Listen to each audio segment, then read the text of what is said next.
administration will use all the resources at its disposal to protect the lives and properties of all Nigerians.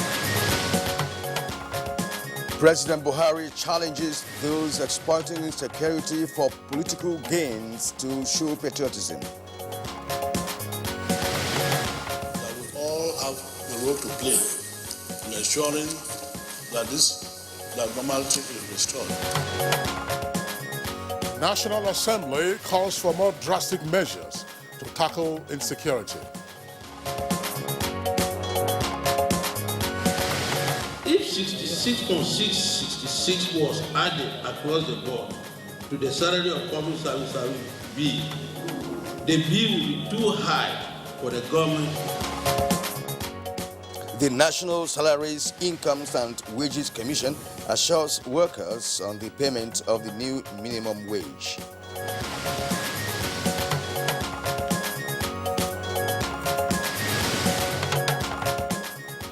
On Good Morning Nigeria today, we shall discuss the state of Nigeria's domestic airlines.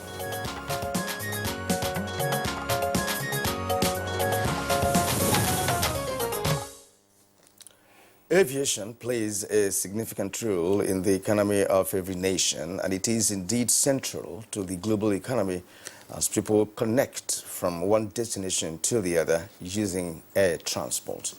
Indeed, Kirian, a lot of goods also move from one destination to the other using air transportation, which again speaks to the importance of aviation in modern economic activities. But now, Kingsley, for a nation to boost of vibrant aviation sector, a number of things must be on the table, which must include infrastructure such as airports, airlines and aircrafts, safety guarantees, reliable connectivity, among others.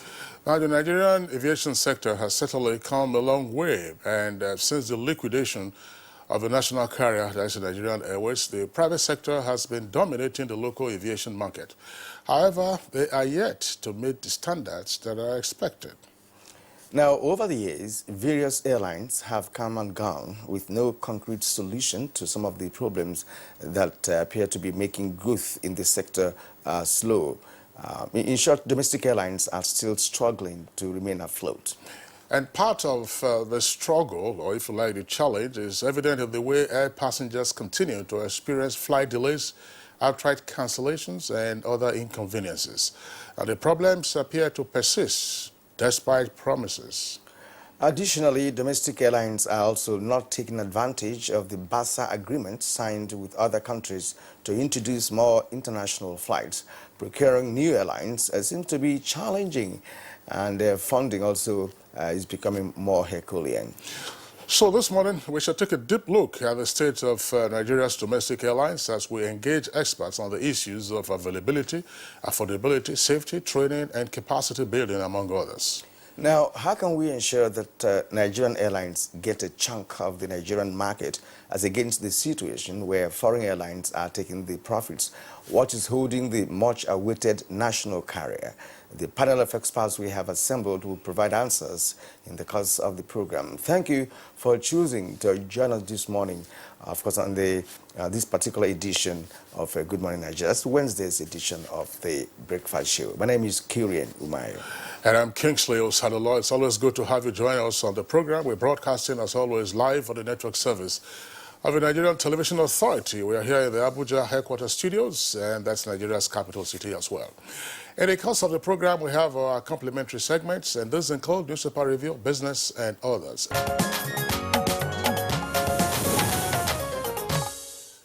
You're still watching Good Morning Nigeria, reaching you on the network service of the Nigerian Television Authority. Now, time for us to take some business stories with the Nigerian Communications Commission, NCC, remitting over 50 billion naira to the Consolidated Revenue Fund of the federal government. Details of this story and others with our correspondent, Comfort Amodu.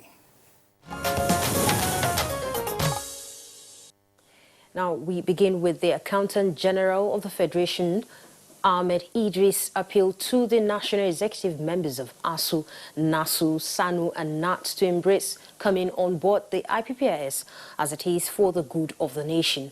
The AJF, who was represented by the Director IPPIS Olubenga, at the interactive meeting with the union executive, sought the cooperation of key players to attain a seamless enrollment in compliance with the presidential directive to ensure transparency and accountability for good governance.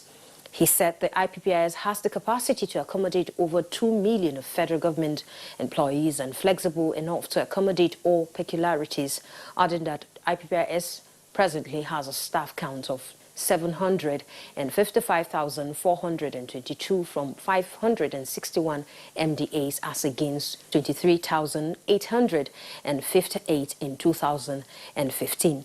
The AGF further explained that the centralized payroll will be prepared by the individual university but coordinated by IPPIS, while the total management of the human resource rests solely with the universities.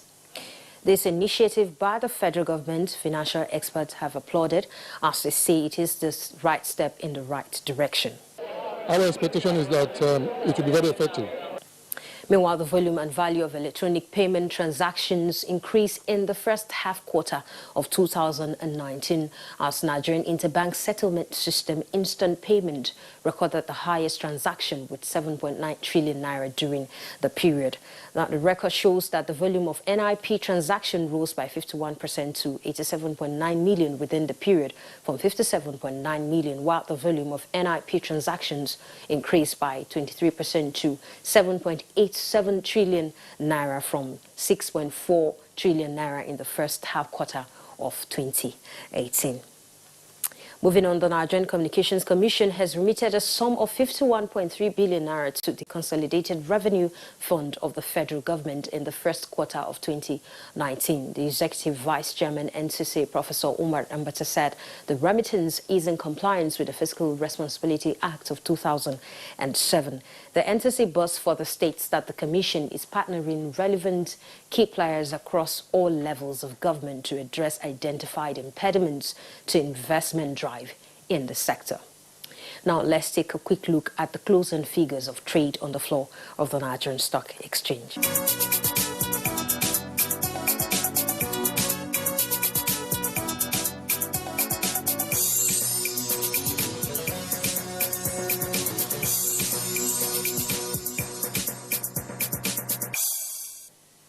That's business news for now. Many thanks for watching. I'm Comfort Amadou. Thank you, Comfort. We appreciate that. Now, next on Good Morning Nigeria is newspaper review.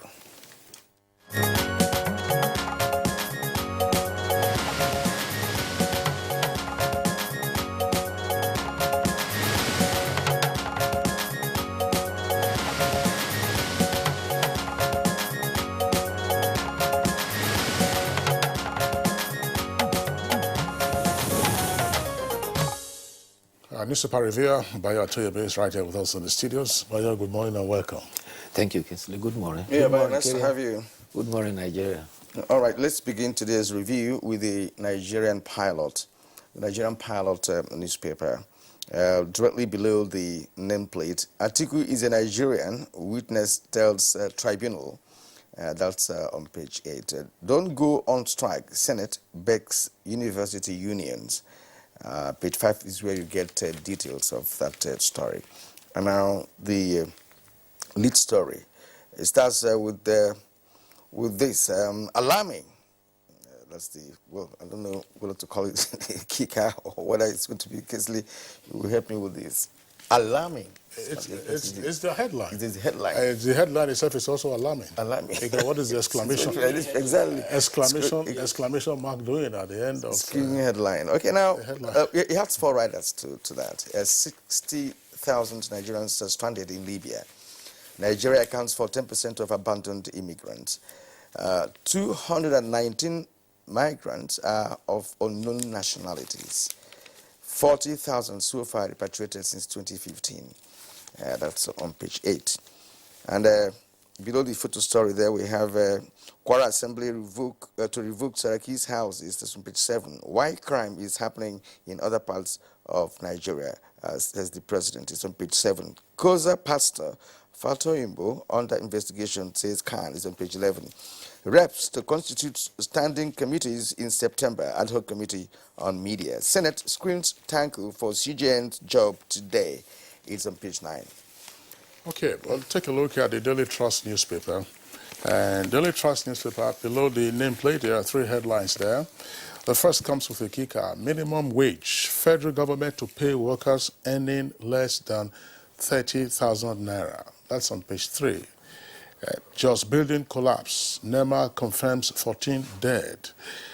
IMF chief Lagarde resigns. That's page 17. Now, lead story says, focus on Northeast, heightened insecurity in other parts. That's according to President Buhari, and says those politicizing issue not patriotic. And Jonathan asks government to change approach. The photograph on the front page there is a protest by participants during a rally organized by the Association of Women Living with HIV and the International Community of Women also living with HIV in West Africa to mark the 2019 World Population Day in Abuja. Of course, there's a photograph there. And below that, we have 3 headlines. Reps introduced 41 bills, opt for 102 committees, page 3. INEC, why server wasn't used for 2019 elections, page 14. And pirates kidnap 10 Turkish sailors off Nigeria's coast, page 7. Bayo. Let's start with the human interest story, and particularly the running story about the building that collapsed in Jos yesterday. 14 bodies, unfortunately, have so far been recovered from the rubble, and they are said to include the body of the owner of the structure, who apparently just came, parked his car opposite the building, went into the structure, and minutes after, the building collapsed on him too. But the authority in Jos have also lamented that the structure was badly put together, and consequently, they have now given directives that the Jos Urban Development Agency will go around the city, and any structure that is detected to be faulty will be marked for demolition. Meanwhile, President Muhammadu Buhari says that Nigeria will not relent in effort to secure the country from criminal activities. While receiving executive of a Buhari Media Organization, the president says those criticizing the administration's handling of security challenges by politicizing it are not being patriotic. He observed that there were challenges of banditry and kidnapping around the globe, and every country has their own security challenges. He said that while progress has been made in fighting terrorism, there have been a new challenge, that of kidnapping and banditry. He assured Nigerians that the administration will not relent in efforts to secure the country from criminal activities. All the resources at the disposal of government will be deployed to protect life and property of all Nigerians, not just only the prominent ones. Meanwhile, former President Goodluck Jonathan has advised a change in approach in tackling the security challenges.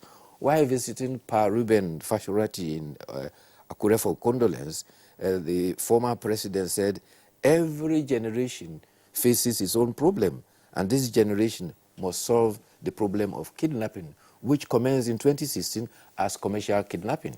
He observed that it moved to terrorism in the north, and now it has become a major problem all over the country. He said the federal and state government must all in conjunction design a different approach for tackling these challenges.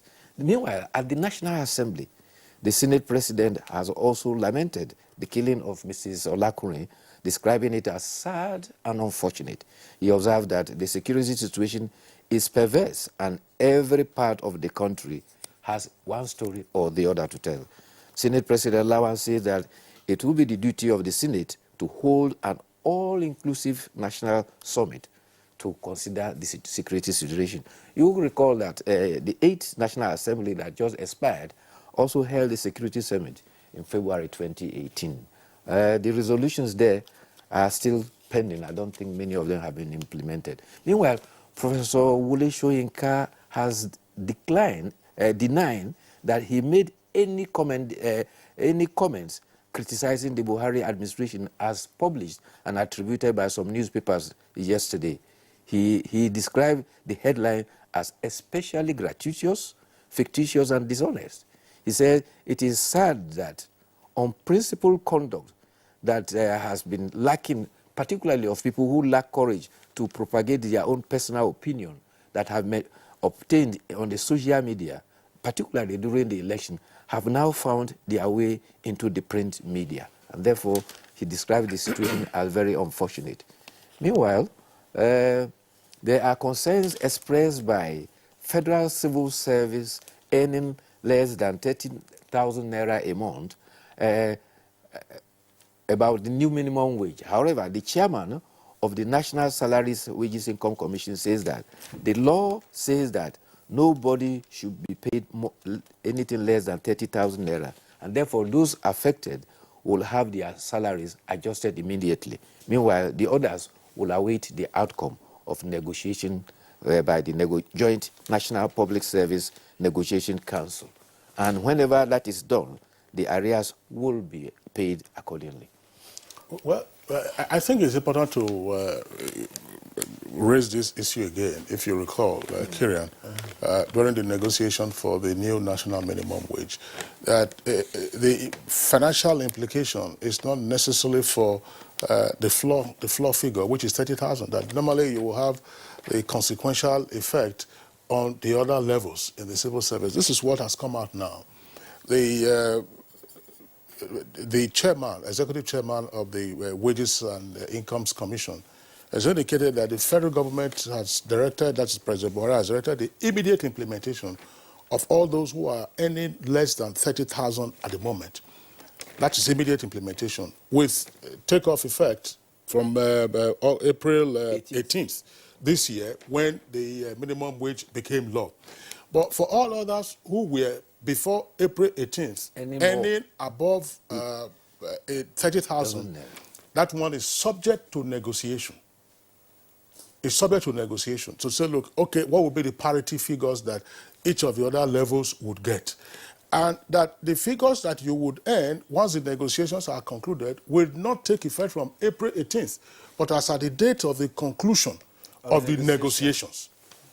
Well, I think this is become a little bit complex. I don't know how they're going to work this out, and already some sections of the labor are actually, having the thought of going on strike because of this reason. But although I read also that NLC has said that it's not planning any strike at the moment. Yes, in fact, there are conflicting reports. Those that have declared, given notice, is some group, they call themselves organized labor, and they are reported to have risen from their national executive meeting, and they gave an indication that they may probably be mobilizing for industrial action, and this concerns the need for the salary adjustment. However, NLC President Waba has clarified that NLC has not given any notice of the strike. Okay, now let's go to the leadership newspaper. Below the nameplate, World Bank, AFDB blacklist 15 Nigerian companies and 9 individuals. That's AFDB's African Development Bank. The story is on page 5 on the new leadership newspaper. Now, insecurity, this is the lead story now. PMB hits back at Obasanjo, says the criticisms unpatriotic. It's on page 4. It has 4 riders to it. PDP demands president's resignation, state of emergency. He should change his tactics, says Jonathan. That's former President Jonathan. And Senate President calls for robust security summit. Return home, NEF, northern groups tell Fulani herdsmen. There are also other stories here. Federal government workers head for showdown over new minimum wage. And below the photo story, airline operators lament $3 billion annual capital flight, foreign dominance. Details on page 30. Now, PMB blames state governors for growing number of almajiris. It's on page 12. And Abia tribunal adjourns over missing exhibits. Senate confirms Tanko as CJN today. It's on page 2. Some Cotonou varsities, that's universities, present fake graduates for mobilization, says the NYSC. It's on page 15. NAPTIP arrests school busser, another over rape of students. It's on page 14. Bio, the issue of rape is increasing by the day, you know, and perpetrated by people who ought to have been trusted, or who have been trusted by parents or by relatives and what have you. Why has this continued to?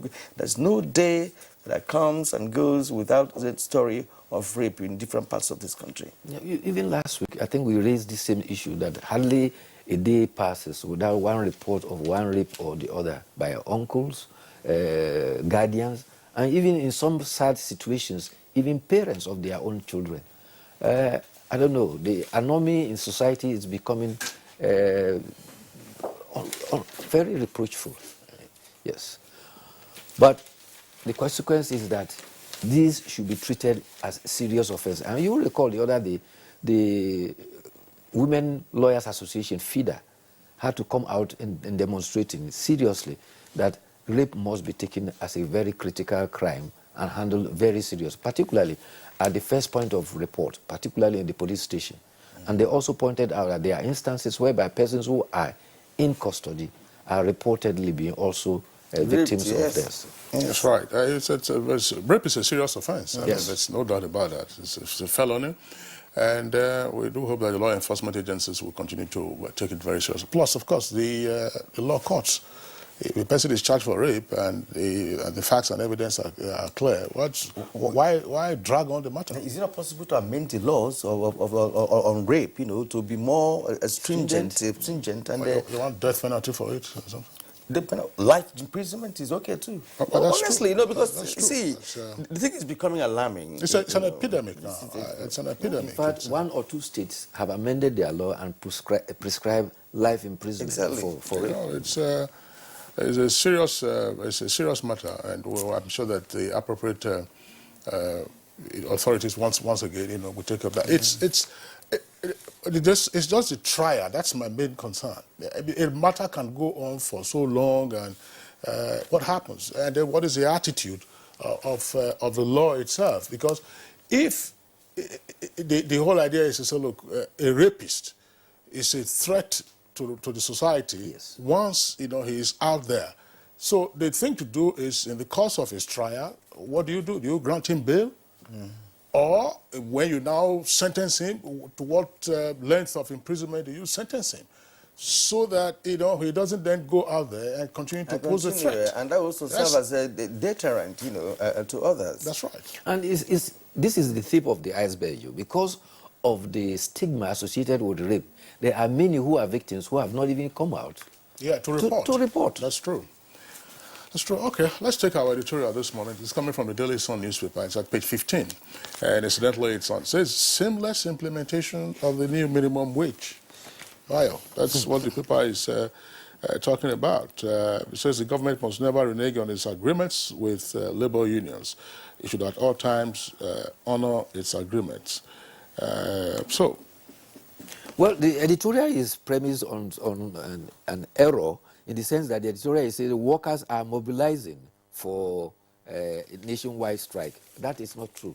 NLC president has categorically said that NLC is not mobilizing. Those who are concerned are the joint workers, an arm of the civil service workers that have given indication that they are probably mobilizing for it, and their reasons are not far-fetched. We'll go into their reasons and their arguments. But what the editorial is saying, that minimum wage, the struggle for it started in 2011, and it took up to 2019, April, when the president signed that into law before it came into fruition. While the minimum wage was supposed to have been reviewed periodically every 5 years. It took a longer time than necessary. And he says that since May Day, Labour leader Ayuba had promised that it will be implemented, and workers are getting very restless about it. Delay implementation, the editorial says, is uncalled for. It draws a parallel between Nigeria and South Africa. It says in December 2018, South Africa also considered a new minimum wage, and by 1st of January this year, it has already started implementing it. So the editorial is calling on the state private sector, the federal, that all of them should ensure that the payment is made, in the sense that the 18,000 minimum wage that was there before is not realistic. However, the contention of the senior officers of the arm of the civil servant are saying that government has proposed 9.5% increase from grade level 7 to 14, and 5% for those on level 15 to 17. Those negotiating are saying that if this is taken into consideration, it means that an officer on grade level 7, step 8, will have had an increase of only 5,139 naira only, instead of, if it is implemented by overall 6.6%, it will have increased his salary to about 16,230. And officers on grade level 17, step 8, will be getting an increase of 22,056 naira instead of 88,226. So these are the contention between the government team and also the negotiating team on behalf of the public servants. All right, Bayo, that's, as we said, I'm sure there will be more issues arising from the implementation of the new national minimum wage. Thanks a lot for being around. Thank you. We'll see you again tomorrow. Okay, still Good Morning Nigeria on the network service of the NTA. We'll take a short break now. When we return, of course, we shall be taking a look at the state of Nigeria's domestic airlines.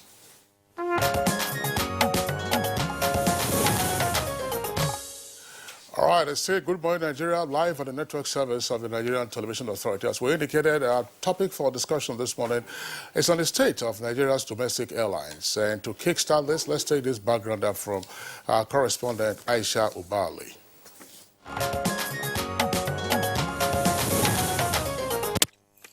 The Nigerian aviation sector is no doubt very important to the nation's development. Under successive administrations, the sector has seen reform efforts aimed at making air transport available, efficient and safe.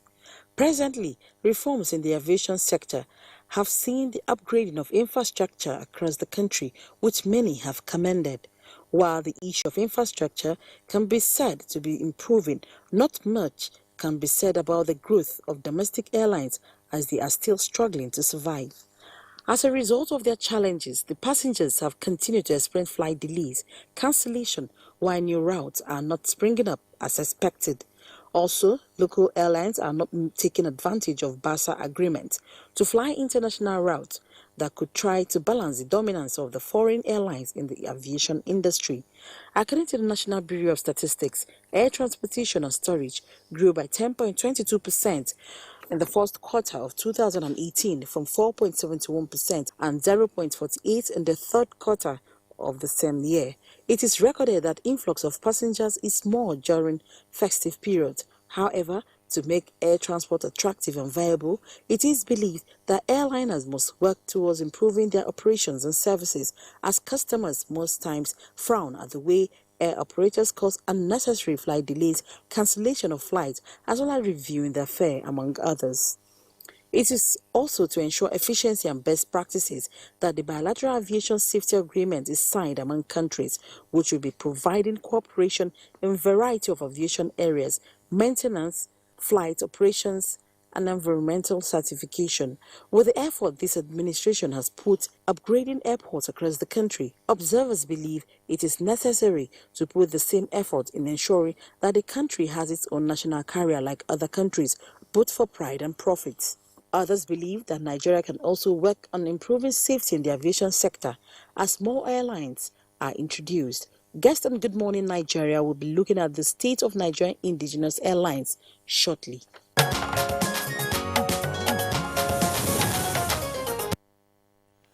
Thank you, Aisha, for that report. Now, joining us in the studio is Mokhtar Osman. Mokhtar Osman is the Director General of the Nigerian Civil Aviation Authority. Good morning, sir, and welcome to the program. Good morning, viewers. Thank you. We also have with us Captain Mohammed Georgie. He's an aviation expert and also the Secretary General of Airline Operators of Nigeria. We're glad to have you this morning. Thank you very much. All right, and joining us from Joining us from our Lagos network studios, we have, of course, a regular guest, in addition, of course, to the two guests already mentioned by my colleague Kirian.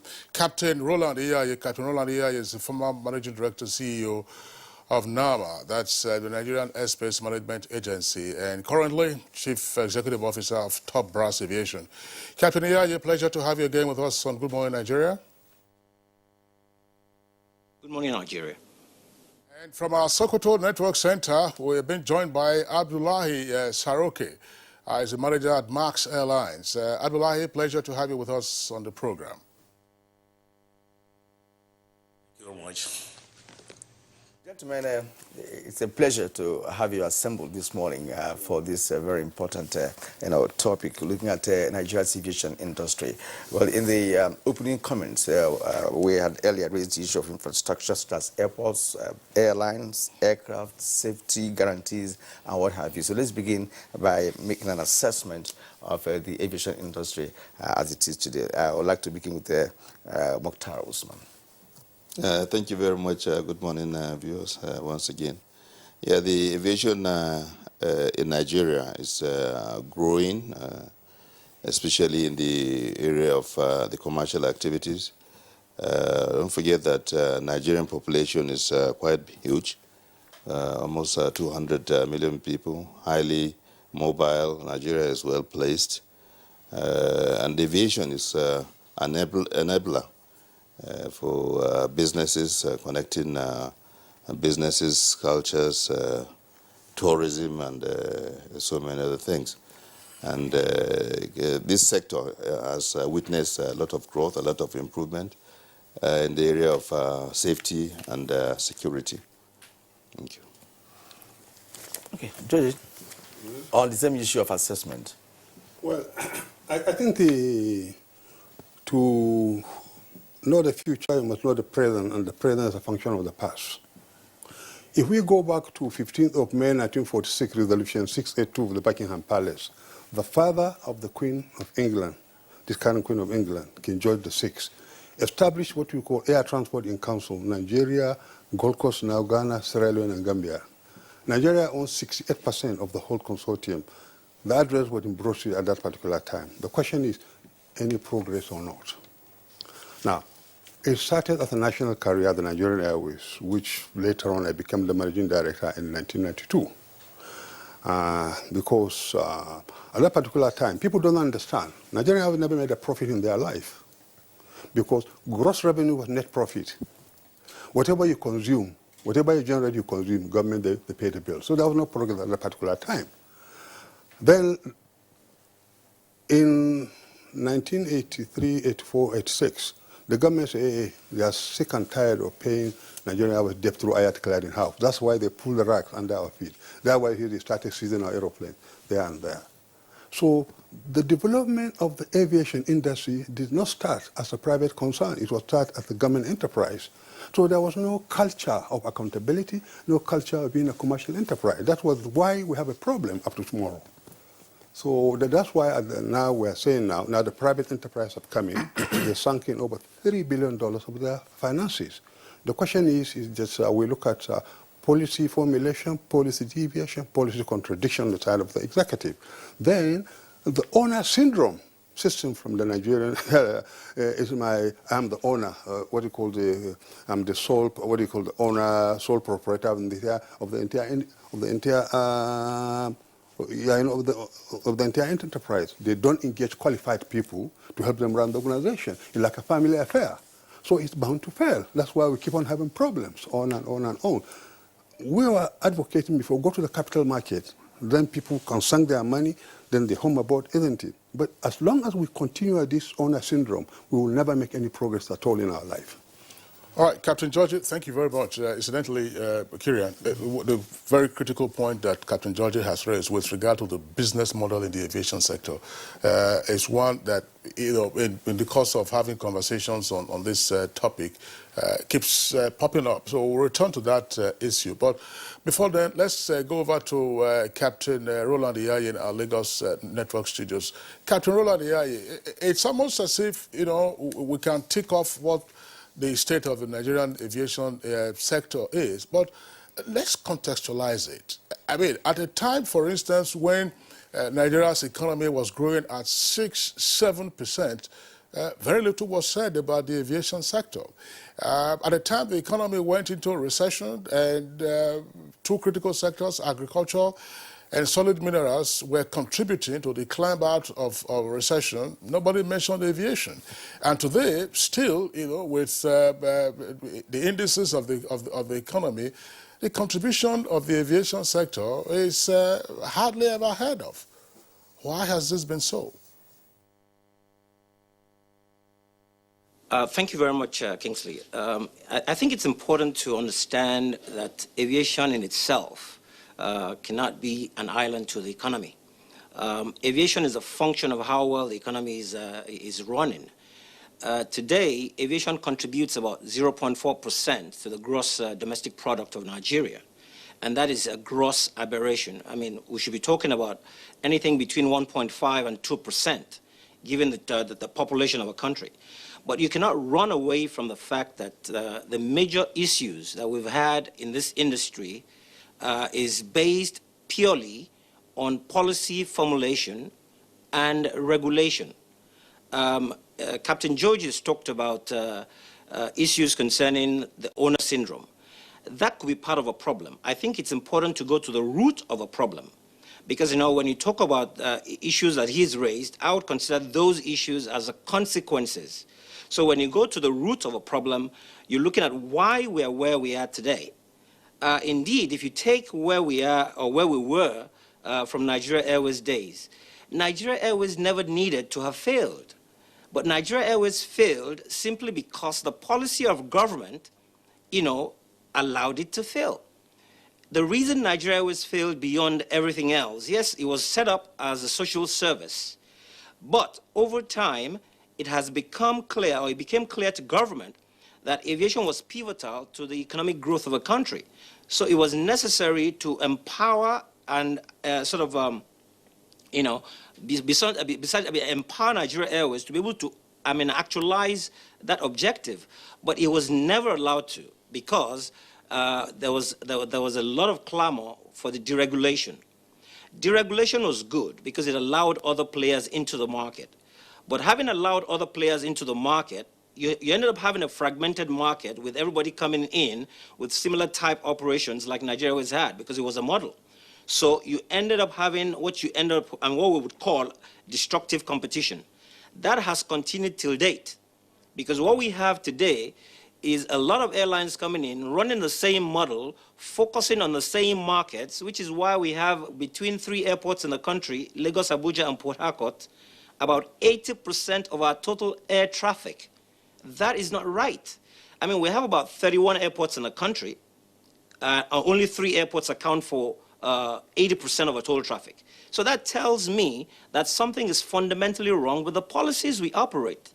So we need to look at those fundamentals before we can start talking about, you know, aviation being a major contributor, as it were, to the economy as we talk about growth in different other sectors.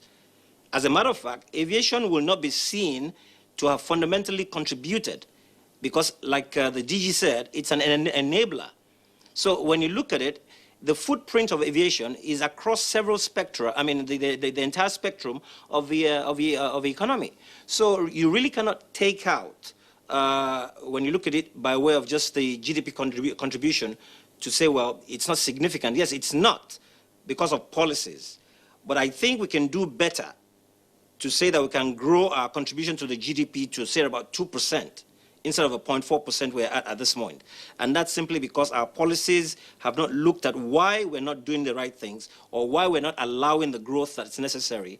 I mean, if you have 31 airports and you're using 3 predominantly, what is happening with the other 28 odd airports? So I think it's fundamentally important that the policies of government, when it comes to certain areas or fundamentals of aviation, be looked at. And I think that's a major problem we're faced with today besides everything else. Yes, thank you indeed.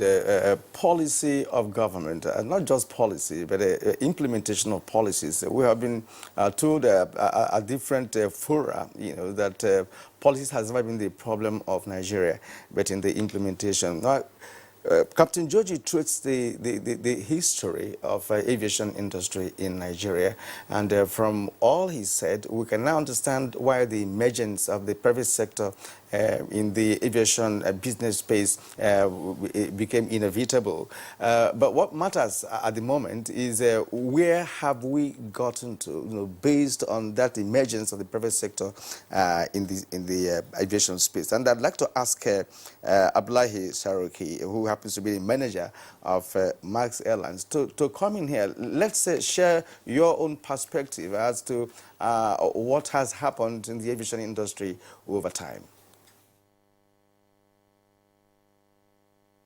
Everybody.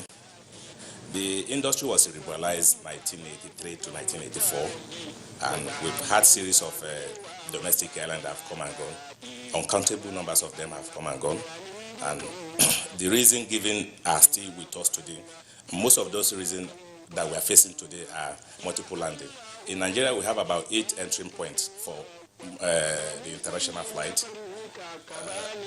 There's no way you can grow a domestic airline with international flight coming to operate domestic flight in Nigeria. Nothing stopped government from organizing a JV joint venture between the local airline and the international airline.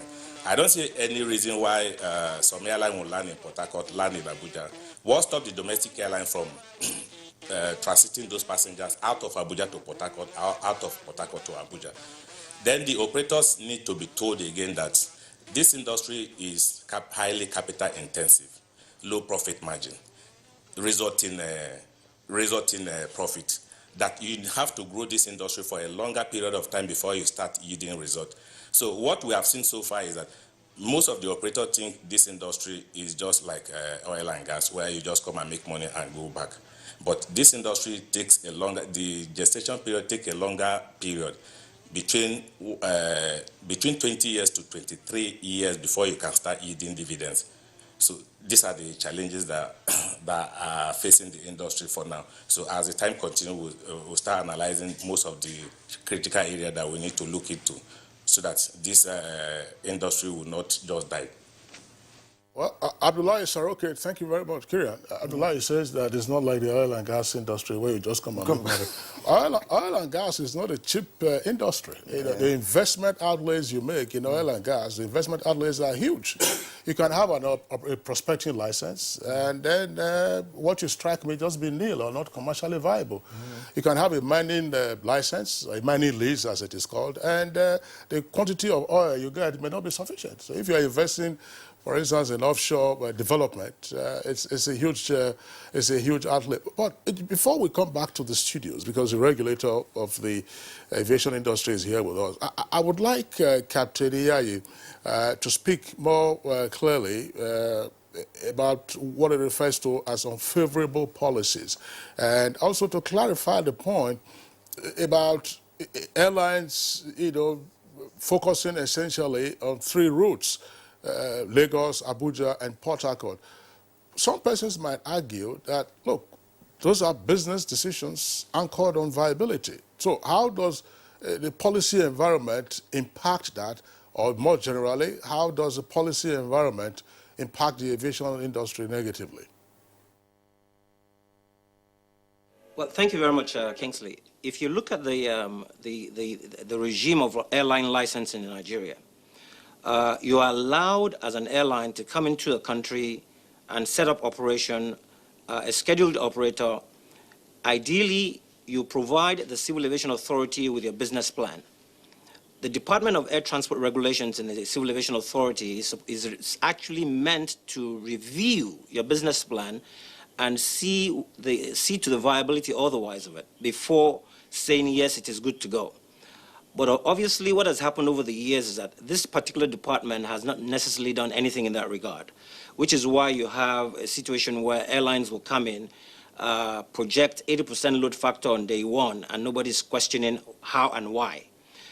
So when you look at it, when you have a failure on the part of a department of a Civil Aviation Authority to do the needful, then you'll end up having airlines allowed to come into the system, which necessarily have not shown how they can be viable economically when they start operating. That is a policy failure. when it is you license every airline to operate in the same market where you know there's a finite number of passengers, you're not growing the size of the passengers, then of course, when you end up having a situation where you've allowed multiple airlines in the same finite market, you will end up having what you call destructive competition. Because what it will matter is everybody wants to now have a large market share and not necessarily competitive fares, which will be to the betterment of the consumer. So when you have all of these issues, it falls back to policy. When the market was deregulated or liberalized in 1984, the essence was to give consumers a major choice. Yes, the choice was gotten. With the choice will come increased numbers of passengers. We got that at some point, but it peaked off a couple of years later. Why? Because the particular type of aircraft that was used at the time by airlines became obsolete in no time. Airlines had to refleet. The cost of refleeting itself is a huge cost. So when you look at it, we had a situation where the benefits of deregulation we got initially, and then we've lost. Now, in terms of policies again, when you license an airline to operate specifically, like I said, in these three markets, yes, I mean, it's a choice, it's a business choice, because that's where you have most of the passengers, basically. Abuja is, a political capital. Port Harcourt is an oil and gas capital. Lagos is a commercial capital. So between the three airports in the country, you have mostly the businesses in the country being supported. So invariably, there's a higher gravitation by the airlines into these markets. But indeed, all the other airports have markets, except, of course, the type of aircraft operated by these airlines is way too large to support the size of the markets. So in effect, they don't go into those markets. I mean, there's no point flying a 737 into Ibadan, where you can only pick up about 10 passengers, when you have 150 seats on the airplane. I mean, the 10 passengers can't even pay for your fuel. So when you look at that, no airline is willing to go into those markets because of the size of or the type of aircraft they operate. Now, assuming the Civil Aviation Authority had a policy to regulate and license airlines at 3 different tiers, which was recommended in 2005, what you would have is you will have small airline operators like air taxis, operating airplanes about 10 to 15 seater capacity in smaller markets. With 5 to 10 passengers, they will break even. But the same airline cannot be competing on the major routes. So what you'll end up is having a deepening of air travel penetration in the country, in which case the smaller airlines operating the smaller or fringe markets would bring out passengers from those fringe markets into the hubs that would develop, like the Lagos, the Abuja, or the Port Harcourt. So invariably, a policy along those lines, like I said, can change that dramatically. But we have not looked at that. Now, again, when you say to the airlines, you can only operate into these airfields for about 12 hours of a day. Airlines cannot make money operating all these aircraft, with an operating window of barely 12 hours, when the actual time they fly is about maybe 6 hours on the airplane per day. The major airlines around the world utilize their aircraft about 12 to 15 hours on a daily basis. And the reason that is happening in Nigeria is simply because we have airports that are shut down at 6 p.m. for a variety of reasons. Now, that essentially has limited the operating envelope of the airlines. Then add to that, the Nigerian Civil Aviation Authority would tell the airlines that, give or take 18 months, you must take your aircraft out for a major check, a C check. Now, that airline from the manufacturers have a recommended interval of about 60 months. The CAA by Fiat reduces it to 18 months. What you're saying essentially is that the airline needs to amortize their investment over an 18-month period rather than a 60-month period. So when you look at all these factors, it is like we are definitely, deliberately over-regulating the airlines, and we're actually trying to make sure they're out of, we run them out of business. So there's a need to look at our policies across the board. The right policies can ensure that most of the things we're talking about today as problems are addressed. in terms of implementation, you need to have people who understand the impact of policies being put in place by government. You know, if they understand the impact, then it will become easy for them to use their discretion in enforcing such regulations. But where you have people who have no understanding of policies, it's a very difficult thing to implement. And I think that's a major fundamental problem we have as well.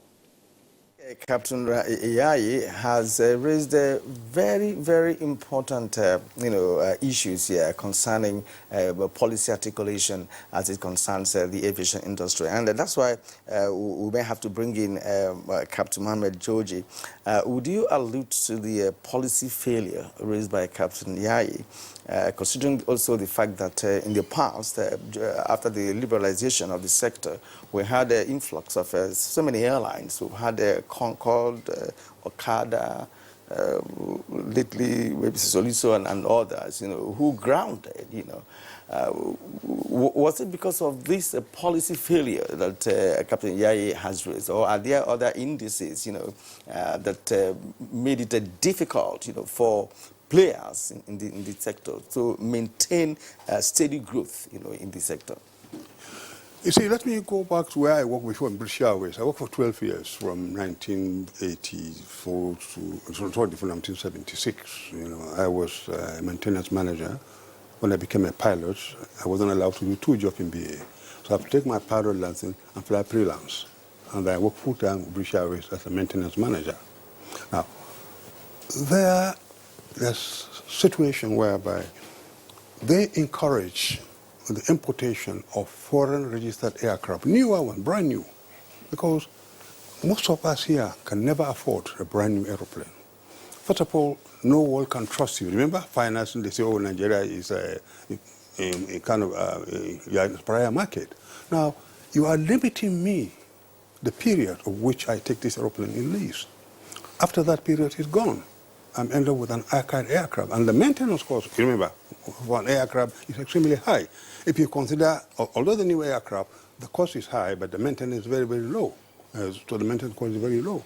So now a window must be established to allow a long-term leasing of those foreign aircraft into the country. They say we're doing it out of, okay, fine. You say the Nigerian out of the. Now, you cannot regulate what you don't have. If you say that Nigerians will not be provided with a job, fine, take them out. Where's the job? Have you created anything here? But if you bring those airplanes in, I'm sure you have, the air traffic control area, you make money out of it, the station manager, the staff as well. So you must open up. I've got a circular with CAA United Kingdom asking for foreign aircraft to come out for the United Kingdom. That is CAA United Kingdom.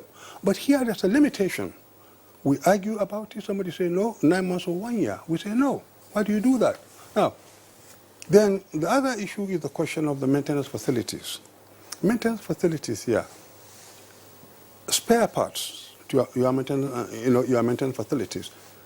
No part of an aeroplane, no part of it apart from what part of the structure of an aeroplane, everything must be imported. Notes, bolts, and screws. You have to go for foreign exchange. When the Naira collapsed, the dollars. Then you have to put so much bucket of Naira in order to get a dollar. So the importation of spare part. First of all, we had this concession where they say duty-free spares, ground equipment, and spare parts. Up to now, we have problems with some of these custom people. So I'm appealing here to the Control General of Customs to go back to it. You give us leeway, say, okay, duty-free, spare part, aircraft, ground equipment, still we have a problem. Now, that is ASCUDA, they call it. All these little issues, they contribute to give you another kind of, another kind of like a lacuna to us. So to us, the industry, we must be treated as an infant industry. Remember, ab initio, with all the concession we will have. That's one. Number two, the airport itself, the rate here in Abuja, so one time we were 45,000 Naira per square meter. Even in heaven, God will never sell this thing for you, isn't it? So you have to look at all these issues. You have to look at the cost of operating the airline, the cost of the authority itself, the regulatory system itself, the license cost, and so on and so forth. So the cost, if the cost is prohibitive, ab initio, what you call DOA. dead on arrival. You will never make it. That's why you find that from my statistics here, from 1960 to date, there are about 55 airlines gone kaput. I'll give you the statistics later. 55 of them gone. Then we say now, let's go back to generate a national carrier, isn't it?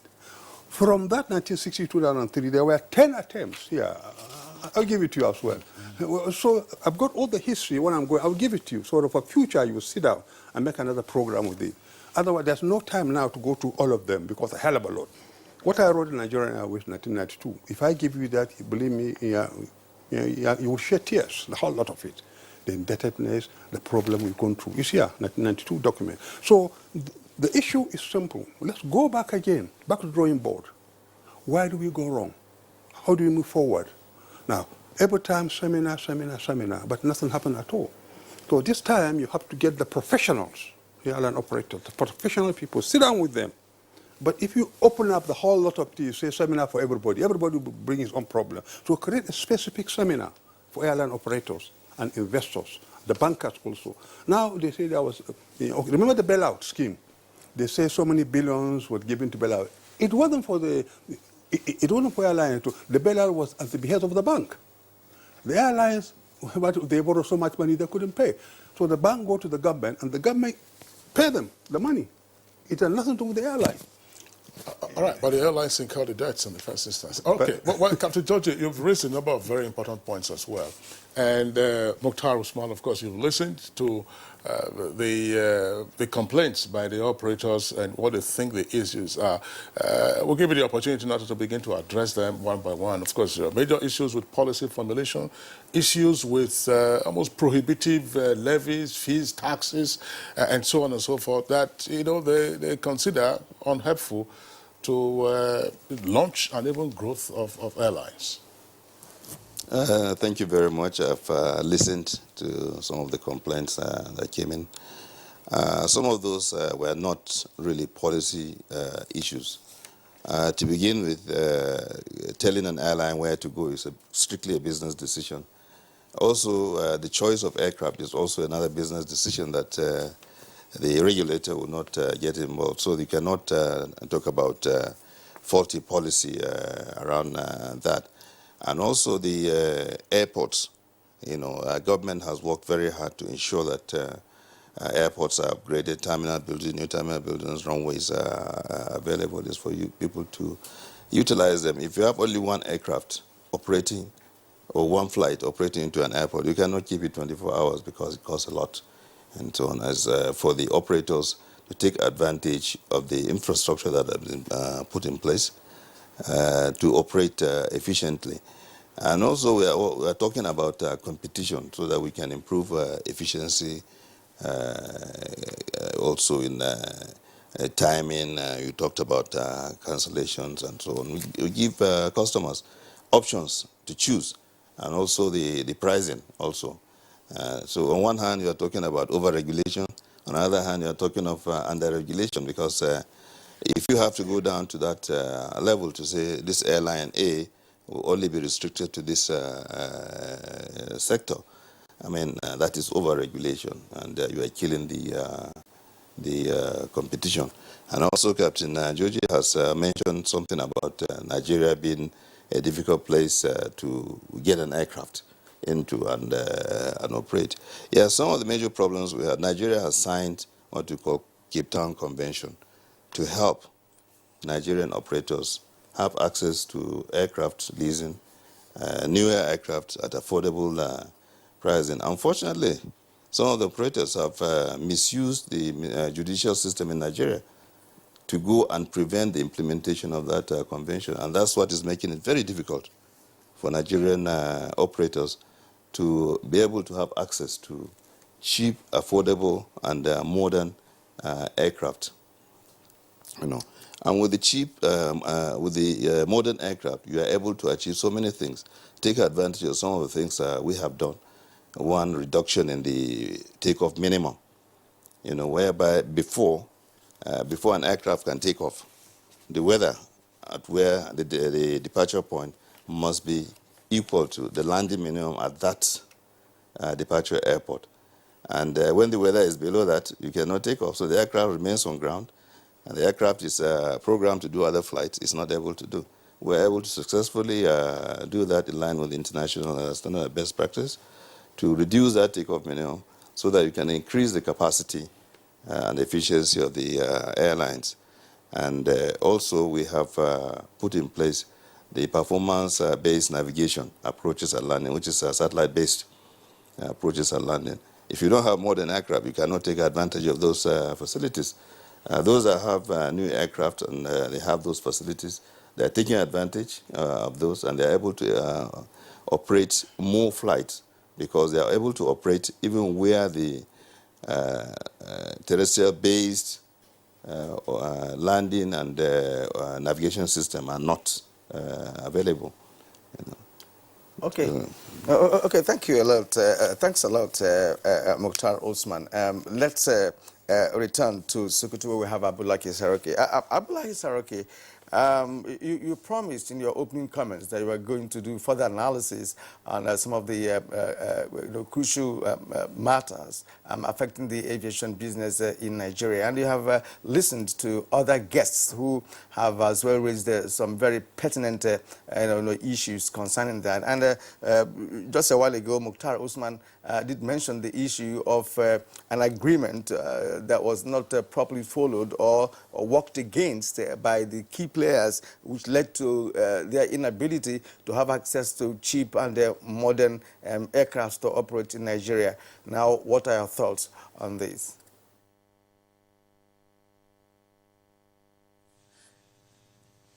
Apart from the reason that have been given so far, fuel accounts for 25% of the operating cost, which is not supposed to be.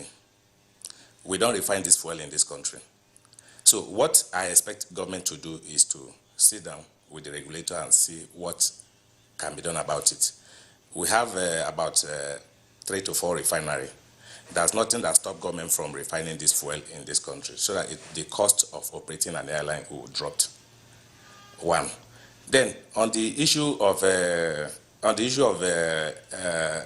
airline flying to about 4 airports in Nigeria, which is not supposed to be so. We have had issue where we have to refund passengers because the airport that we are going into, because of bad weather, we couldn't go into that airport. Not because the airline is not ready to finance the fueling of that airport, but because the equipment at that airport are antiquated. Nothing stopped the government from providing those facilities so that the airport can be kept running for the airlines. At the end of the day, what happened to the passengers? The passengers were refunded. The passengers that agreed to go to the nearby airport, because the plane couldn't land at that part of the northern airport, it has to go to the neighboring airport. So surface transport has to be provided for those passengers to be able to transport them to those neighboring airport. While some passengers opted out of the journey and they were refunded. But the few ones that agreed were transported to the neighboring airport for them to fly on that flight. So there are numerous challenges facing the domestic airline, which I expect the government and the operator to sit down together and see what can be done about it. Because we've had series of airlines coming and go, and within an average lifespan for an airline in Nigeria is less than 10 years. Why is it so? Why is Air Rwanda making profit? Why is Ethiopia making profit? It's because the government of that country has assisted them in making profit. Okay, like in the case of Rwanda today, what they simply do was to make visa available on entrance for all African citizens. That has increased 50%. That has given back to 50% increase in tourism. That has given back to 85% increase in inter-African trade in that country. So what we want the government to do is to sit with the airline and to reduce all this taxation. You can't tax airline like the way you tax tobacco, the way you tax cigarette. So we have to sit down together with them and discuss on the way out. Thank you. All right, Abdullahi Saroki, thank you very much. Mukhtar Usman, Director General of the Civil Aviation Authority, who is the regulator of this sector. There were a number of points that both Captain Georgie and Captain Iyayi raised, which I would like you to further address. Captain Iyaye, for instance, was talking about the licensing regime. There are conditions that must be fulfilled by a potential operator. I couldn't possibly come to you now with a 777, just one aircraft, and I said that this is the route I will be doing, and then you give me that. Captain Iyaye was talking about the use of air taxis or so-called city hoppers, and then the various tiers that you need to have. Every person doesn't necessarily have to have a 737 to be able to operate domestically. That's one. That's the licensing regime.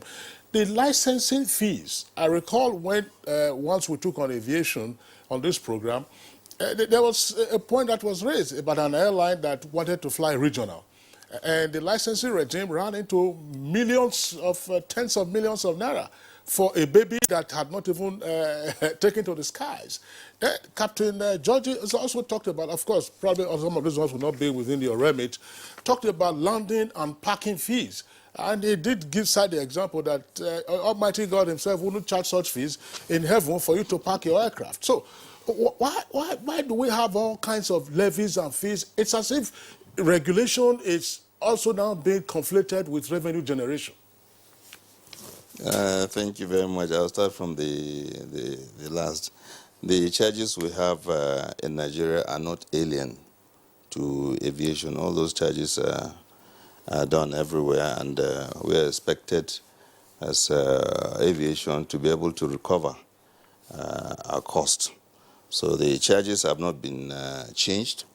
In fact, for the past close to 7 years, there has not been any upward review in terms of those statutory charges that we do as Civil Aviation Authority, despite all the changes in the currency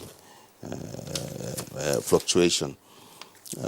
Okay, about the licenses, I think I mentioned earlier, you cannot tell somebody you must go to this place, you cannot go to this other place.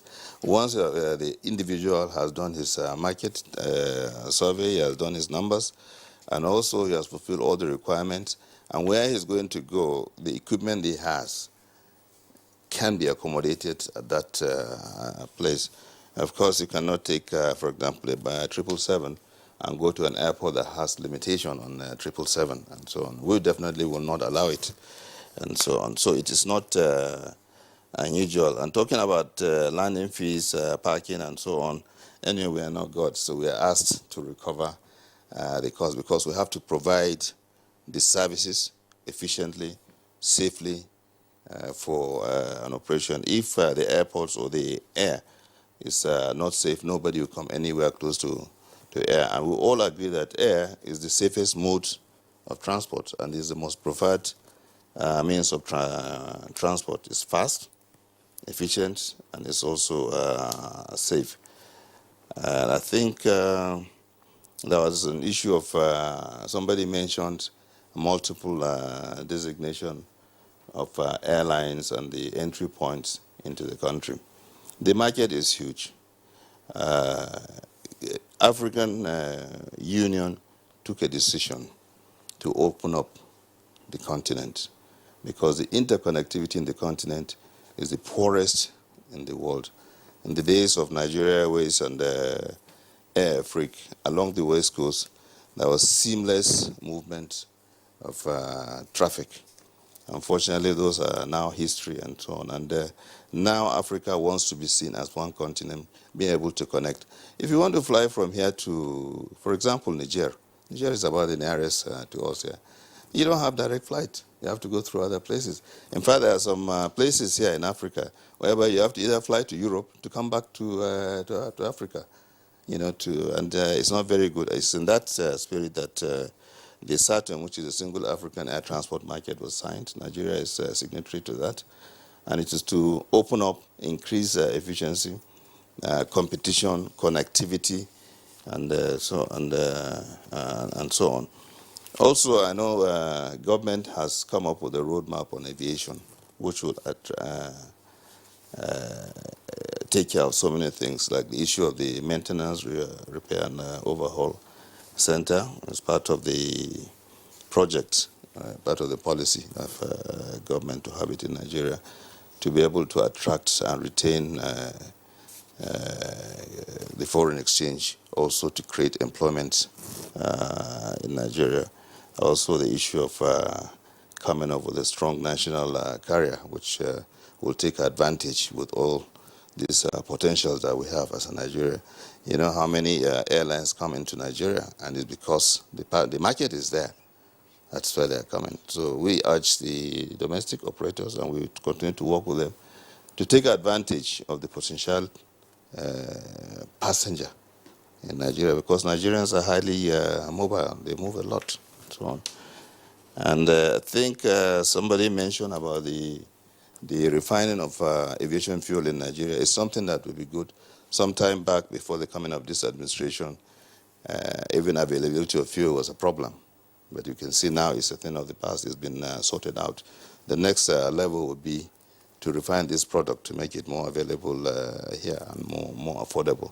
And I believe the right organ of government is listening and is working towards that. We don't have much control over that. And I think I mentioned about the bilateral service agreement earlier on, whereby Nigeria has signed. The operators in Nigeria have been given the opportunity to reciprocate whatever designation that is coming from the foreign land. Unfortunately, some of the operators, and a number of them really, have not been able to commence operation. That is not also a problem of policy, because the bilateral service agreement is document and agreement between two countries. Sometimes it comes in the form of a multilateral service agreement. The other side takes advantage of that. We should take advantage of that. And we know where some of our operators had difficulties, we have come to intervene in starting the operation into those places. And we'll continue to do that, because that's what we are there for.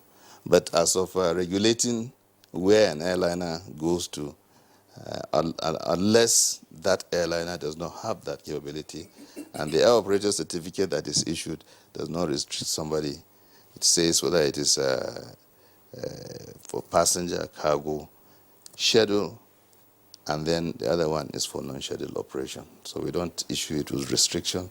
You're only going from Lagos to Abuja, or you're only going to Lagos to Western. It is a business decision. Okay. And also, sorry, before you you go, you know, the choice, like I said, it's a business decision for the operators. It's not everybody that operates jet aircraft. We still have some operators in Nigeria that operate using propeller aircraft. It's their own decision. They have worked the numbers, and they have found that they can do well, and they're using them. And even those that are operating the jet aircraft on scheduled service, it's not everybody that is operating Boeing 737. There are some that are operating the Embraer jets, and some are operating Canadian regional jets, and so on. So we cannot restrict and say you must take this type of aircraft. You see, we are the virgin that be raped, if I may say so. If you look at the 28 foreign, 28 European countries, put the whole 24 together, they are not up to the population of Nigeria. So the market is here. We are the target all along. Now, they've been subsidized to come and collect our money. We have an increased cost. So the competition is not balanced at all. There was a time I wrote to him, I want to start operating from Maiduguri to Chad. Remember? Because the road is so critical, so dangerous, bandits. And then you have to go through two borders, through Cameroon and so on and so forth. What I had is that I have to pay 5 million naira for route development. I said, what is this for? They say 5 million naira for West Coast, 10 million naira for international. I wrote him back. I said, this is an aberration. Ministry of Aviation gave me a license to fly. You are now restricting me by putting me a cost instead of you encouraging me. If I'm going to fly that international, you know, there's special charges, airport charges, heavily charged in dollars. Landing, heavily charged in dollars. Air route, heavily charged in dollars. So already, I was inundated with the cost, which cannot allow me to operate. Whereas you have ASCAI, can rep us through, you know, start from Cotonou, from whatever, they just go to our passengers. They go through.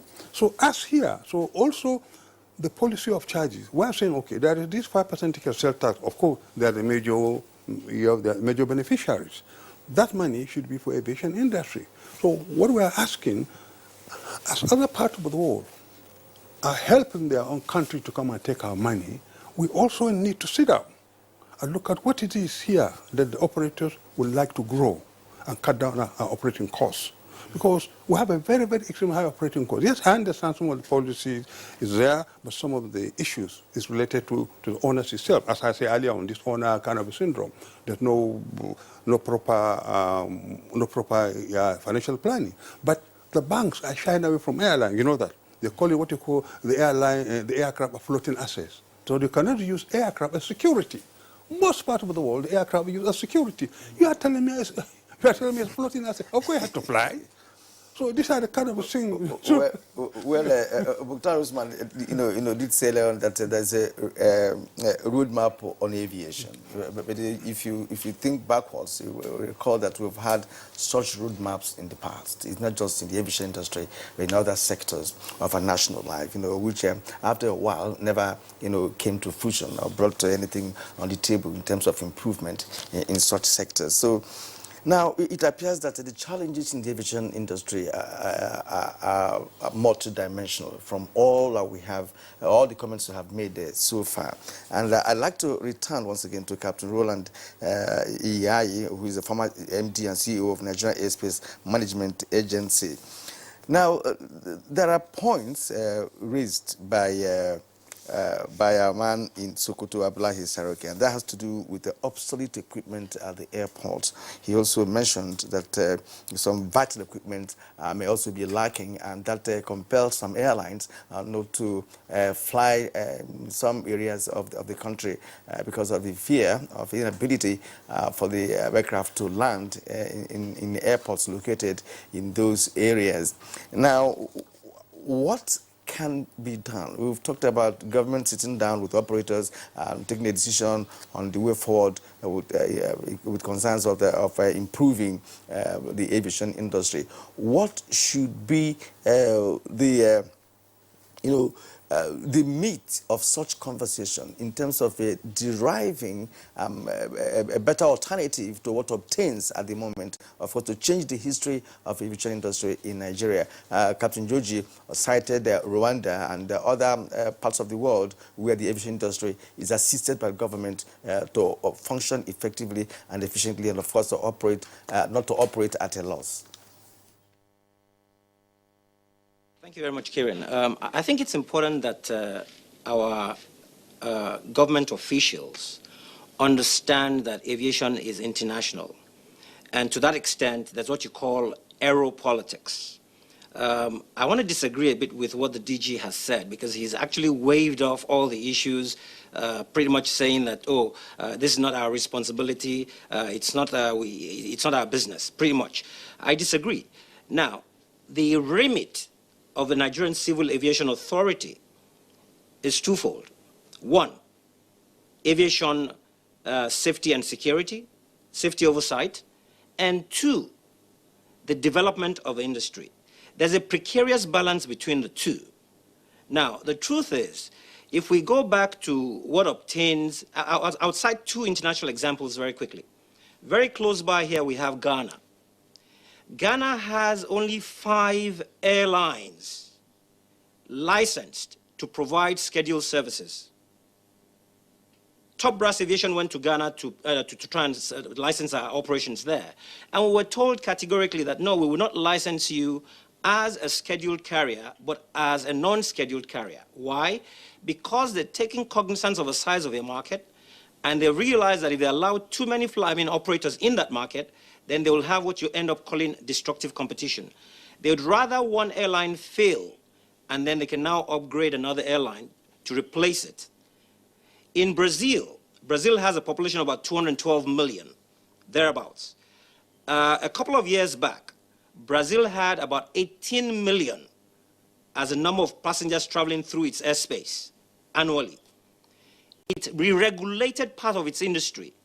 And today, as we speak, Brazil has over 120 million people traveling by air.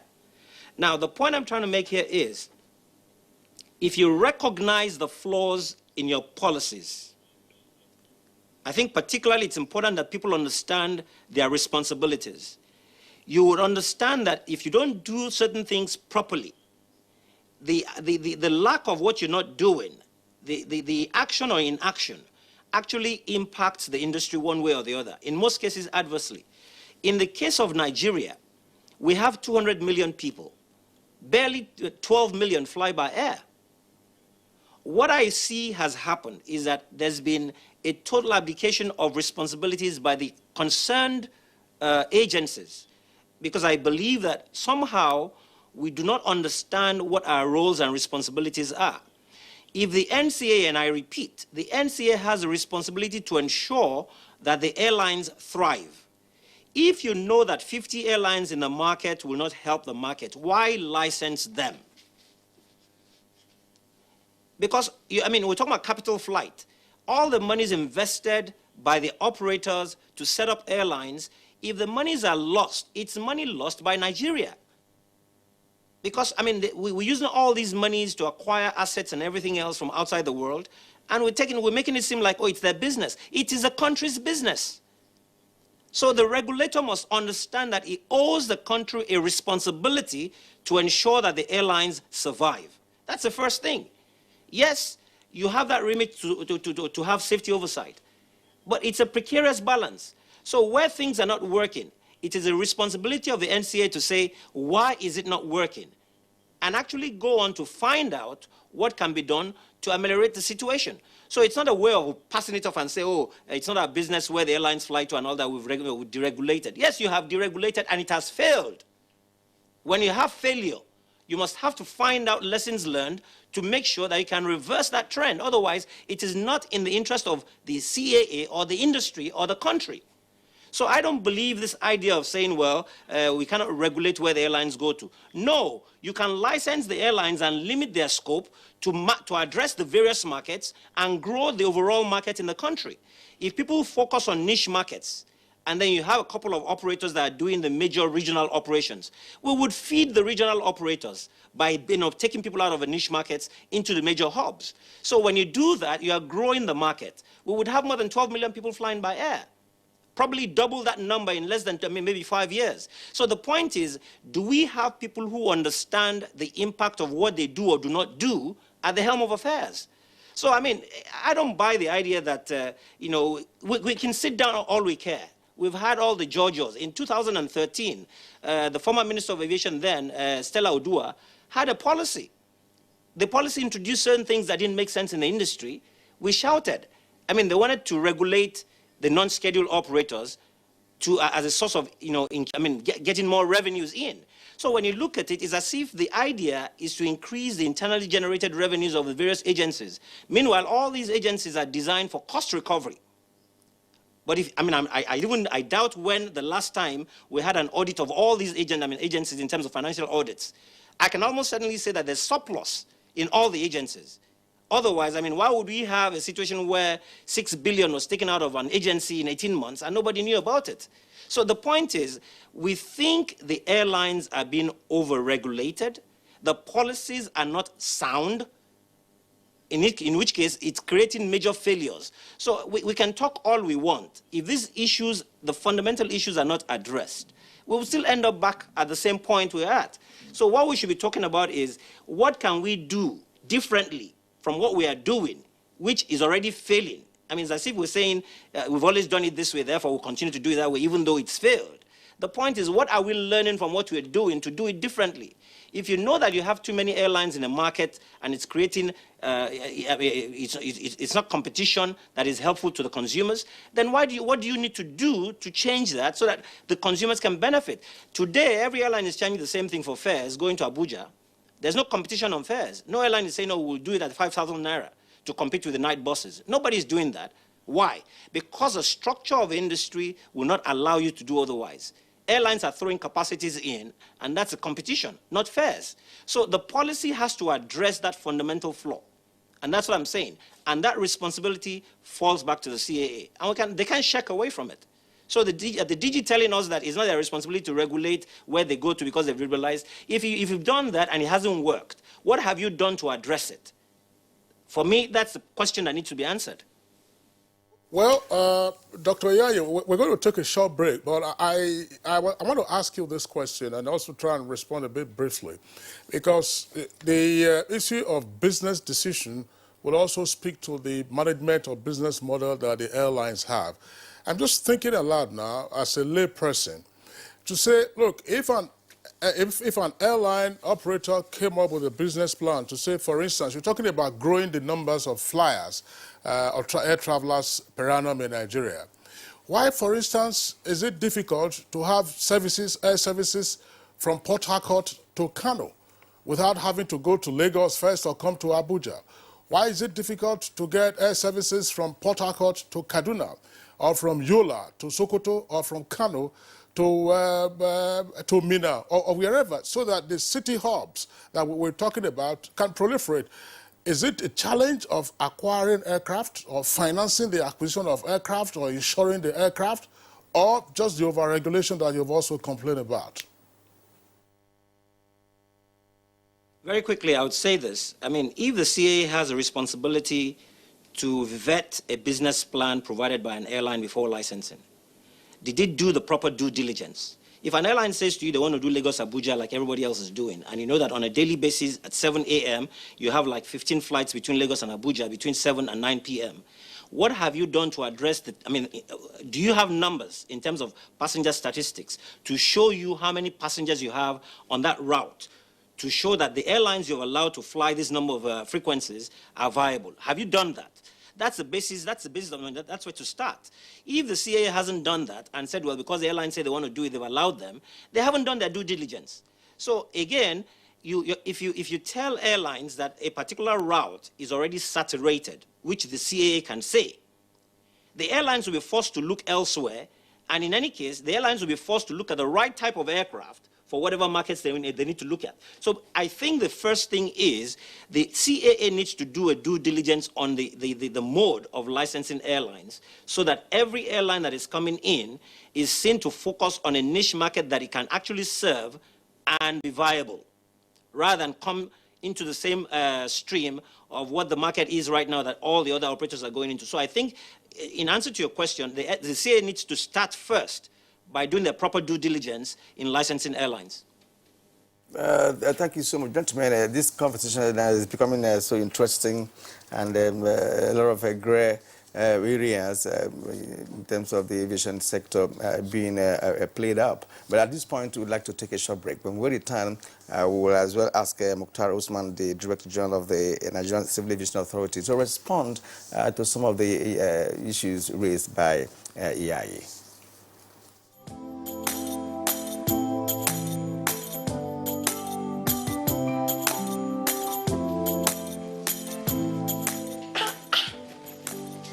Why don't you people sell imported materials here? As beautiful as the shop is. Auntie, buying foreign goods does not help our economy. Neither does it boost local production. And the good thing is Nigerian-made products are high quality. Really? And to make Nigeria great again, that is why I only sell made in Nigeria products. Because change begins with me. I'm convinced. Change begins with me too.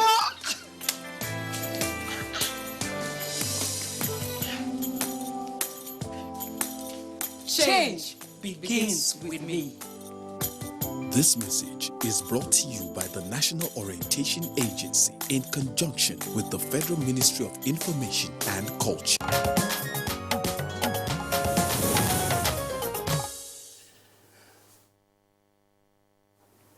All right, you're back to the program once more. I'd like to bring in Mukhtar Usman to respond to Yai's last comments on this issue.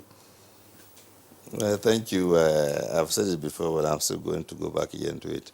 As a civil aviation authority, yes, we are responsible for safety, security, and also the economic regulations to examine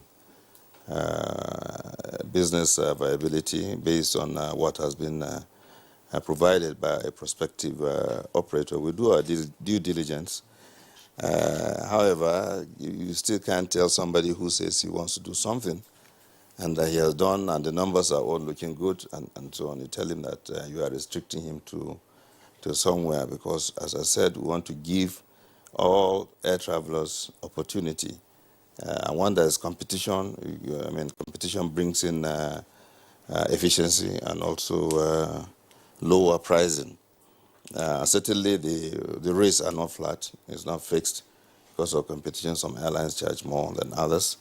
Of course, some charge less than others. I think somebody mentioned about government subsidy, which takes place in some other countries. But those are government airlines, and government will subsidize their own, even though it's not supposed to be so. There's supposed to be competition. It's not a good practice. Airlines are supposed to be competing and operating in the same environment. Other operators that come into Nigeria, they are not complaining about those charges that people are saying because, as I mentioned, they're international in nature. Nigeria is not charging anything different. I think somebody mentioned about the 5% collected. Yeah, the 5% collected is to enable the agencies to be able to pay their salaries, allowances, trainings, logistics, and some other statutory responsibilities. So the 5% is not even coming from the operator, so the operator cannot say that the money is taken from him, and that's why it's having a difficulty. It is from a passenger, 5% from the passenger, and it's shared, as I mentioned, to take care of those agencies' needs. As for the policy, let me still go back to that policy that we have been talking about. No policy has been taken in isolation without involvement of the stakeholders. So if there's a failure in policy, everybody should share blame in it. So we are not talking about blame sharing here. We are talking about what we can do to move forward. So I'm just saying that everybody, all stakeholders should make their necessary inputs during policy formulation stages. Also, in the issue of regulation is similar to that of the policy. Before a regulation is put in place, the draft is done by the Civil Aviation Authority. The stakeholders are given opportunity to comment, and also they are called also in. So I'm not cutting short, but are the policies in place at the moment, are they bringing about a healthy competition in the industry? In a way, I would say yes, the choice. The passengers now have choice. Because if you limit the operators, then you are limiting the choice of the air traveling. And also, chances are you can end up with a cartel, because if you limit to only few, they can sit down and fix price. And that is why we want to open up and give everybody opportunity to have his own choice and also to compete and get. Very quickly, you talked about the relative availability of aviation fuel now. Some years ago, it was a huge challenge. What solution have you found now? Is it relatively permanent? Because I recall that one of the complaints that the operators mentioned at the time was that, look, there was a depot, I'm not sure where exactly it is, and there was a pipeline to that depot that came to within the precincts of the airport, and the pipelines had been disused. Have the pipelines been replaced? I don't know whether those pipelines are coming from Ijegun, where you had a fire the other day. So what is this a temporary measure, or people are just using tankers all over the place, and then once you have a problem with the tanker drivers, then you are back again to crisis? Well, the fuel crisis was not as a result of those hydrants. We used to have some pipelines that go to the airport to supply fuel. They have not been used for a long time, and to start using them now will be a problem unless you start new ones. So it's not really temporary. The solution that we have now You know, it's not every airport really in the world that has the hydrants. Sometimes you have to use tankers to supply fuel. So, but the issue with the non-availability of fuel before had nothing to do with the fuel hydrant. All right, that's one. I think we should, okay. Well, I want us to go to Abdullahi Saroki. You know, Saroki, all right, yes, go to him and then we'll come back to George. What should be your closing thoughts? You have listened to other guests on this program, and you earlier raised the issue of government coming to the table to discuss with the operators or key players to decide on what policies that will augur well for the aviation sector. Now, let me ask you this, you know, as part of the question that you answer to close your thoughts. Are domestic airliners, you know, meeting up with the payment of, you know, charges by regulators? Are you breaking even at all in the business? Let's share that with you because you happen to be the manager of Max Airlines.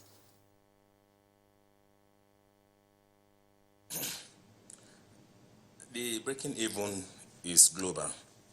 1% resulting for profit margin on aviation in running an airline. So it's a global problem. So it's a big problem that if you are operating an airline, you are not looking at immediate profit because it's a profit that will come after a series of operation. Because if you are selling a ticket for like 30,000, don't be surprised by the time you break the ticket down into pieces, taking the government out of it, taking the fueling, taking the ground handling. What comes to the airline, the passenger that comes to the airline is very little, like 1%. And in the case of Nigeria, where we have a few people traveling, out of a population of 200 million, we have less than 1% of the population traveling by air. So it is very difficult. It's a difficult market to break even. Like, like I'm saying, why I'm calling government into this game. In the local palace, they say what you are looking for in Sokoto is in your Sokoto. We have about 22 airports, more than 22 airports, and only 4 are viable. And you see some of these state governors going up and they're going to China, going to Europe, looking for investor. And you have tourism potential in your state. We have Yankari Game Reserve, we have Obudukato Ranch, we have Mambila Plateau. If those money goes into developing those tourism, there will be more influx of people going to those states. Then there will be more passengers for domestic airline to carry to those various states. So we are calling on the state government to develop the potential, the tourism potentials in their states, so that there will be more influx of people coming to state. Because if I have a flight going to Bauchi and I have 100 passengers on that flight, I should be able to break the passenger down on the reason why they are going to Bauchi. Because the tourism potential in that state has not been developed, you discover that out of these 100 passengers going to that state, you have about 80% of them going for state visits. You have about the remaining 20% of them going for one function or the other. None of them are going to Yankari Game Reserve. Why is it that way? So the tourism potential of every state has to be developed so that in return, the domestic airline will pick up from there. Thank you very much.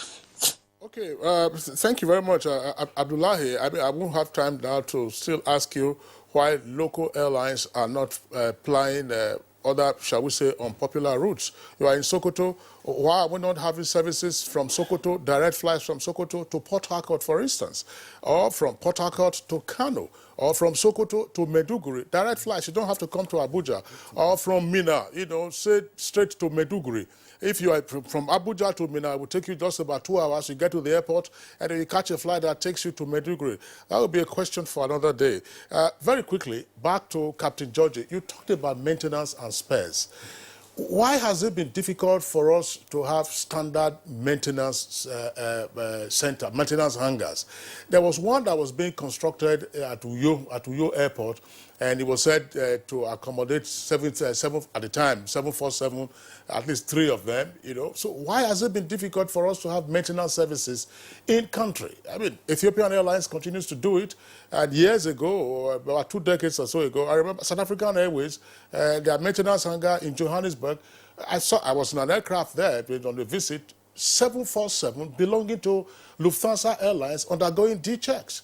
What is the challenge with us setting up just a maintenance hangar? You see, maintenance hangar is not a procedure of the government. It's the issue of airline itself. If today you have, say, Sky Power Express Airways like me, I now want to establish maintenance hangar for general aviation, like the one I have at the moment. It's costing me so much money. Spare parts in dollars. Almost everything, notes, bolts, screws, all in dollars. Now, if you say you're going to have a concession, now the question is, a farmer would also like to have a concession in dollars. Other areas would also like a concession. So we are now getting ourselves into kind of a, a situation of no-win situation. What do? So we have to sit down and look at what are the priorities. Although aviation is small in magnitude, but it is a very, very complex industry. It makes the country move. It's for safety and security, as Adiji was saying. So you have to give aviation industry the kind of recognition and the help in order to develop the aviation industry itself. Failure to do that, we shall never develop. Secondly, the route. Before I used to fly Kaduna, Mina, Lagos. I was enjoying myself. Suddenly, Okada came in with a big aeroplane to collect everything. I have to walk up to the route. Once we small chicken develop the route, they just come and grab it. And after all, they abandon it. So they kick us out of the business and they walk out of the system itself. So there must be a route protection policy for those who develop it. We're not saying it's a permanent thing you have to do, but at least when you start, they must give you that kind of like protection to develop. You are right. Why should I have to go to Sokoto or somewhere? There must be a link up between Kaduna and Sokoto. I was linked up before with 1930 aircraft between Kaduna and Katsina.